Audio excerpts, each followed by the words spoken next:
আমাদের online activist বা যারা আমি তো মনে করি যে আপনি আমাকে কোশ্চেন করছেন আমাদের মধ্যে এগ্রেসিভ মেন্টালিটি বা এই জায়গাগুলো আসলে হয়েছে কি অনলাইন দুনিয়াটা একটা মুক্ত জায়গা, এখানে কে করছে মানে তার ব্যাপারটা এখন হয়তো এই কিছুদিন ধরে এটা ফ্যাক্ট চেক তৈরি হয়েছে, এই জায়গাটা হয়তো আমরা বের করতে পারছি, তো সেই জায়গাটাও তো আমাদের একটা সুবিধা করে দিয়েছে।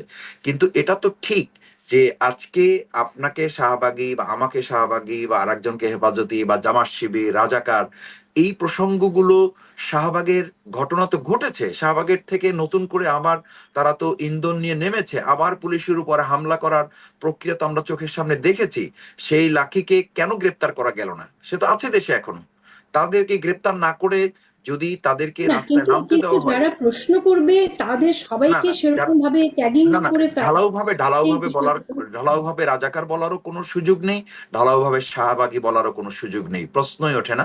এটা আমরা সাপোর্ট করি না। এবং আপনি নিশ্চয়ই জেনে থাকবেন যে বাংলাদেশ জামাত ইসলামীর পক্ষ থেকে, কেন্দ্র থেকে, আমাদের মহানগরী থেকে আমরা সেভারাল টাইম এই ব্যাপারে নীতিমালা ঠিক করে প্রচারণায় আমাদের ভূমিকা কি হবে একদম ধরে ধরে আমাদের অ্যাক্টিভিস্টদের মধ্যে যারা আছেন তাদেরকে আমরা স্পেসিফিক বলেছি যে তিনটা জিনিস: একটা হলো এগ্রেসিভ কোনো কমেন্টস করা, দুই হচ্ছে স্ল্যাং ল্যাঙ্গুয়েজ ব্যবহার করা, তিন হচ্ছে পলিটিক্যালি ফর্মালিটিসটা মেনটেন করা, অবশ্যই সৌজন্যতা রক্ষা করে। এই নতুন ইতিবাচক সংস্কৃতিটার জন্য তো আমাদের সবাইকেই দায়িত্ব নিতে হবে, এটা শুধু আশা করি আমি আপনারা বা এটা আমরা নিয়ে নিলে হবে না। একটি সেই উদ্যোগ দায়িত্বের নেবেন, জায়গা থেকে আমি সেই মনে করি আশাবাদ থাকলো। কারেকশন হয়ে আসছে, আমাদের কিন্তু অনুষ্ঠান বিগত 15 বছরে যে জায়গা আমরা ছিলাম সেখান থেকে হঠাৎ করে কিন্তু আবার একটা রিভিউ আমাদের হয়ে যাবে, এটা ভাবার কারণ নেই। সেই জন্য আমাদের সেটাই মনে আমার, হয় সেই একটু জায়গা সময় থেকে দিতে আমার হবে প্রশ্ন যে এটা সবাই তো মিলে। 15 বছরে আওয়ামী লীগ দেখিয়ে গেছে অনলাইনে কিভাবে অ্যাটাক করতে হয় মানুষকে, সেই সেই প্রবণতা থেকেই কি এটা আসলে সঞ্চারিত হলো কিনা সেটা দেখেই এই জায়গা থেকে আমি প্রশ্ন করেছিলাম। তবে আপনি বলেছেন আপনারা